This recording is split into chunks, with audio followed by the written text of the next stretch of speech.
All right, now to carry on with our project of our vocal encyclopedia, number 2 is going to be about the abdomen reaction to breathing and singing the way it used to be done.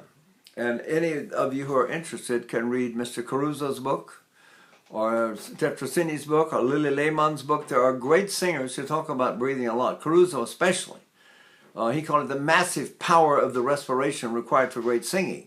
He said when you breathe, you pull your abdomen inward, and you breathe behind you, right? And you open your ribs, lower ribs open up in the back, and he called it like a bellows, like a blacksmith's bellows. And it opens up with the abdomen going in. He said, and when you start to sing, do a contrary motion, but keep the breath well down toward the abdomen. So here we go. We're gonna talk about the function of the abdomen when we breathe and sing. It's very simple. If I take a breath, right, and so many people are trained to do this, push this out when I breathe, like that. If I start singing, my voice it goes in my nose. I go,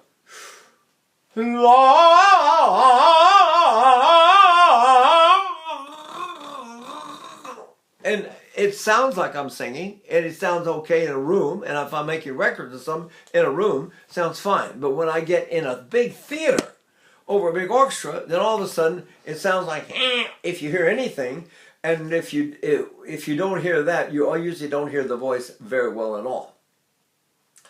So this is all very complicated. That's through the whole concept of resonance. Everybody goes, ma, ma, ma, ma, ma, ma, ging, ging, ging, ging, ging, ging, ging, ging, everything, everybody's like, everybody's ears today are looking for the nasal sound. When I get to the high notes, and I use that low position, this low resonant position, they used to call it the false mask, that you don't wear it, you don't sing down here, you sing up there. But anyway, if I breathe with my stomach going out, all right, my stomach's out now. La la la la la la la la. I've got no room for my high notes at all. I'm choking up there, and I've got no space. In other words, my throat is closed, and my voice is nasal, and the pillars of the fauces are collapsing like this and getting my voice in. And now, believe it or not, you know what? The laws of the paradoxes in Zen Buddhism teaches that everything is the opposite of the way it should be.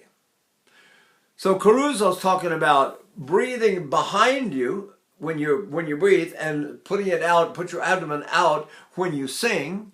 And he talks about the ah vowel is very far back and low in the throat, right? He's got all these things that have to do. He said you should be filling up your lower back like a bellows, and that bellows when you start singing squeezes, and the breath leans over against in his case, he said, well down toward the abdomen. And there's a whole sigh method where you sigh either on the sternum, on the epigastrium, on the navel, or on the abdomen.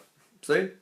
And he's got the lowest one, and maybe that's why his voice sounded better. He had a bigger, longer air column, you know. But anyway, the whole abdominal function and action is one of the big problems that everybody has today. Babies, when they're sleeping, their stomachs go out when they inhale, and then they collapse inward when they exhale. I've had 4 of them, 2 girls and 2 boys. Wonderful children. The greatest children in the world, by the way. But the point is, they are asleep. And we're not asleep when we sing. So what do we do when a baby wakes up and they start laughing or maybe crying? What happens down here? So Pavarotti in a masterclass in Juilliard said, it's like a baby here. Push, push, push. Right? So everybody in Juilliard was pulling the stomach in while they're singing, filling it up and pushing it out when they breathe, and pulling in while they're singing. Well, it's backwards. That's what a baby does when it's asleep. But when they make sound, they reverse the process. They pull it in when they breathe. The breath goes in the lower back. And when they start to cry, they go, wah, wah, and the voice goes, and the abdomen goes outward. And that's what Pavarotti was trying to say. He used the word push, which was unfortunate. I asked him after the class, I said, did you mean push? Spingere? He said, no spingere. He said, no, come se dice, appoggiare, appoggiare. I said, to lean the breath. He said, sit, lean. So you don't push the breath. If I push the breath like that, it cuts me if I choke, right? If I try to keep singing that way, it gets on my nose, and all of a sudden I'm singing nasal. I can't even talk without being nasal if I push on my stomach. So, when I breathe, I got to get my belly out when I breathe to make those incorrect, lousy sounds that are nasal that choke me on my high notes. Now, what does it mean if I'm in the position? It means I've got to modify and cover, what everybody calls covering in America. In Germany, they call it going over. In Italian, they call it passing. Now Italians have a new one called girare, to turn. So go la la la la, and I turn the voice. But if I would reverse my breathing and do what a baby does when it's laughing, I wouldn't have to do any of that. What if I pull the abdomen in, like Mr. Caruso said, and I breathe in? When I start to sing, I go out. Can you imagine such a radical thing? La, la, la.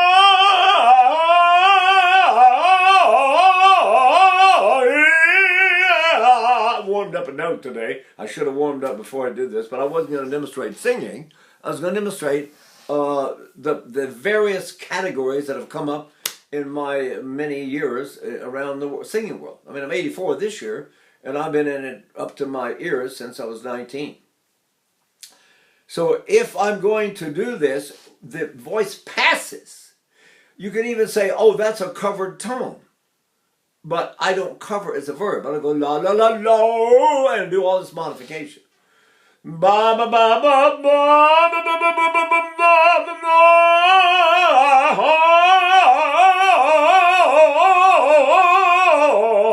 My abdomen's going out the whole time.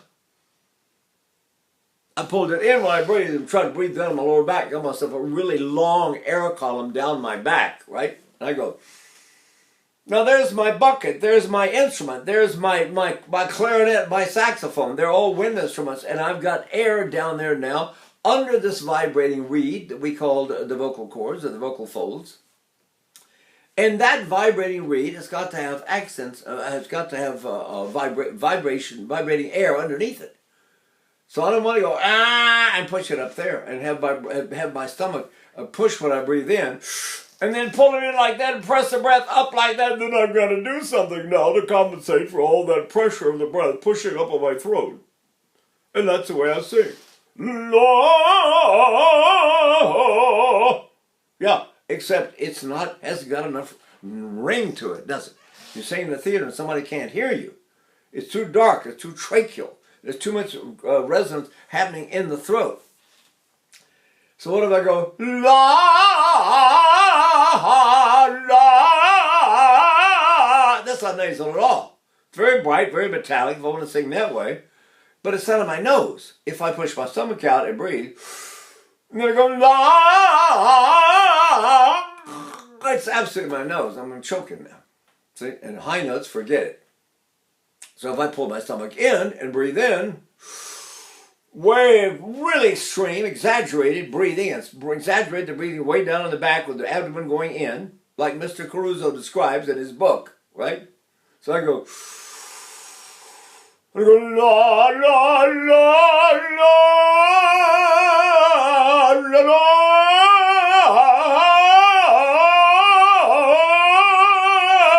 la, and the voice passes. And some people will say, oh, but that's not covered, that's not covered. Well, what is it?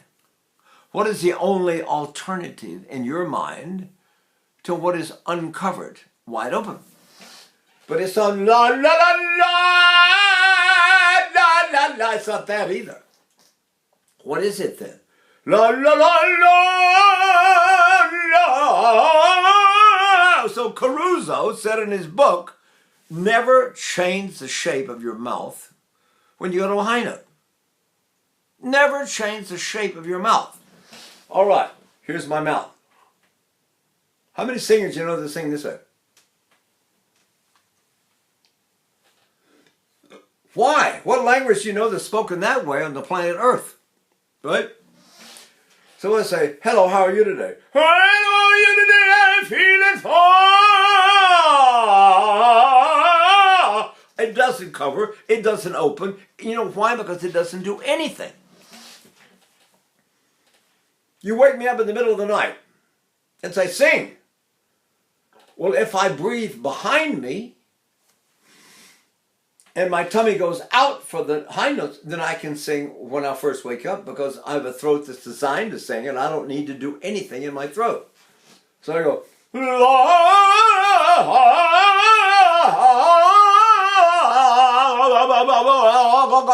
hyoid muscle, all this muscle, everything is soft under there. The larynx goes down because I breathed it down. I didn't press it. See? And let me tell you, you may hate my voice, that's all right, but it's all right. I sang for what, I don't know, 45 years, 64 operas and all the big concerts, and my voice, I'm still singing all day long, every day. So there's something to be said for longevity. When you're 84, you'll know how important longevity gets to be. Hey, I'm not ready to go anywhere. I'm just going to stay right here and go ba, ba, ba, ba, ba. That's what I'm going to do. But the idea, just think of everything as being directional. Down with the breath, down and back. Every action has an equal and opposite reaction. So guess what if I go down and back? My voice goes up and forward. It goes over the nasality and hits me up here. There's a very famous tenor during the war, Second World War, who was like the king of the Helden tenors, because Melchior didn't want to sing in the Nazi-controlled countries. So he would not sing in Germany. So they used this man named Max Lorenz. And Max Lorenz sang all of those big monster parts, like Siegfried, both Siegfrieds, Tannhäuser, Tristan. Those are the biggies. I've sung Melchior and Lohengrin and Meistersinger and those, Flying Dutchman, and those they're nothing like what you have to do in Tannhäuser. John Vickers canceled Tannhäuser production 3 times.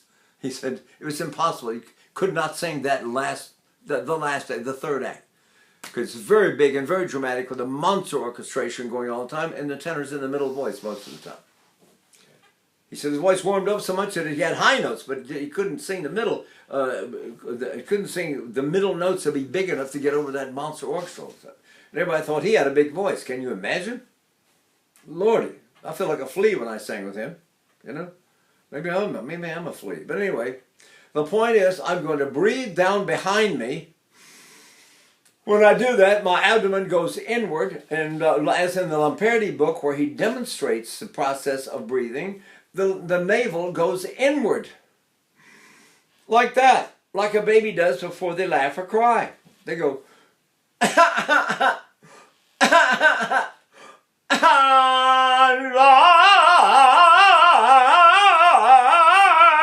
although they sound like when they cry, they're not in their noses at all. They also don't leak air. There's no air leaking coming through.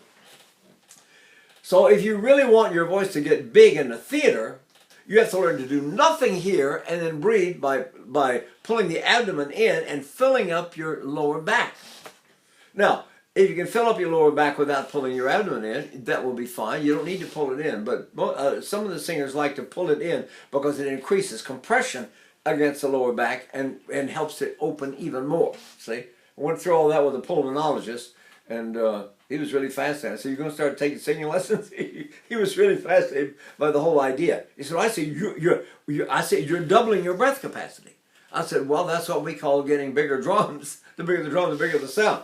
But you double your breath, but your diaphragm goes down like this, and if you pull in the abdomen, what happens is, and keep breathing, it does this, and it sucks the back half of the diaphragm way down. Diaphragm looks like a big sheet lying like that. And this is all full of air. When you start to sing, your back does this and helps you sing. If you breathe that way, you go. Then I'm going to let my abdomen go out. Ready? Ba, ba. Pavarotti did that on his navel. See? Plenty of resonance up here in the front. But it's easy. It's pie. It doesn't cost a thing. Hey. I don't have to do anything except just lean the breath forward, and then different singers sing different places with the forward lean. They really do. Some of them sing. Delmonico sang right here. right in the sternal notch, right in the hole, right at the bottom of the theater, bottom of the throat. So I go, la, see? La, la, la, la, la, la. And you can sing there all day long. He had a huge career. He died at age 67 of kidney disease and gave a huge major concert with the orchestra 2 weeks before he died. The voice never did get tired. And he sang right there on that throat. But the way he breathed was a secret. He breathed behind him. I took lessons with him for about 5 months. And I'm telling you, everything was breathe, breathe, breathe, breathe. And then when you're tired, breathe some more. And then phonate your vowels and your voice right there in that hole. And he'd demonstrate like that. La.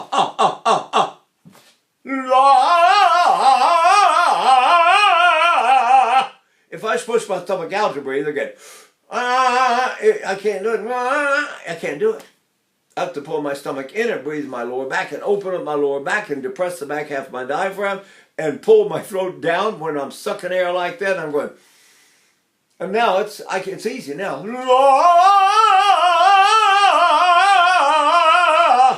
It's easy as pie. Now I'm not doing anything. I took a breath. All you have to do is take a breath a certain way and then do what Caruso called a contrary motion when you sing. Okay? So I hope that's sort of, something that ought to be talked about anyway, and it's going to be number 2 in our Encyclopedia of Singing. Okay?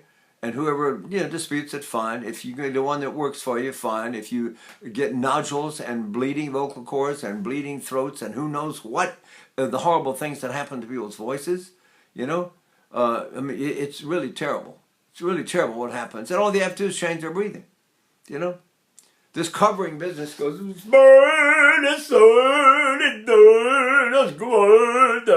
all the voice finally gets wrecked, Corelli was a fantastic singer for 25 or 30 years, right? Then he changed his technique. He used to sing here like this, like Delmonico. And his inhalation process was, the whole stomach goes in.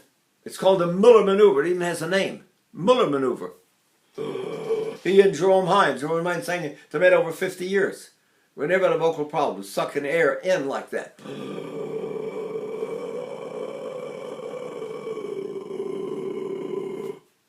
Right?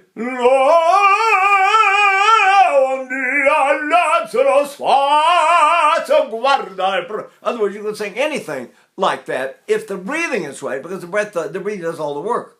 There's a big muscle. The diaphragm is the biggest muscle in your body, so it does all the work. You don't want to work with these little muscles up here. They're not strong enough to hold anything. See? You deaden your voice. If I just touch my throat,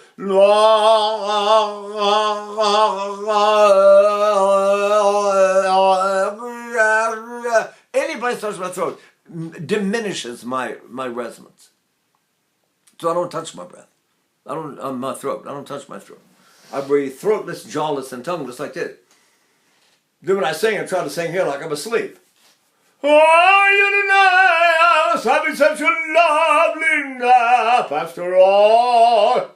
And the work is down here, not up there. Okay? And to do that, you have to breathe with the abdomen going in and the lower back filling up like crazy. Right? And I could list any number of singers who breathe that way. And the ones who didn't breathe that way all got in trouble. When Corelli changed his method, he was a great singer when he did his Muller maneuver, right? And all of a sudden he changed his method to the bowed neck. So instead of going la, he did this. La, because he was learning Otello and he wanted to sound much more heroic and dramatic. And it backfired, and that was it. That was the end of him, a great singer. Anyway, I hope this helps everybody, and let's hope that you'll find some use of this sort of thing. Just breathe and breathe and breathe and breathe down, and then go, okay, bye.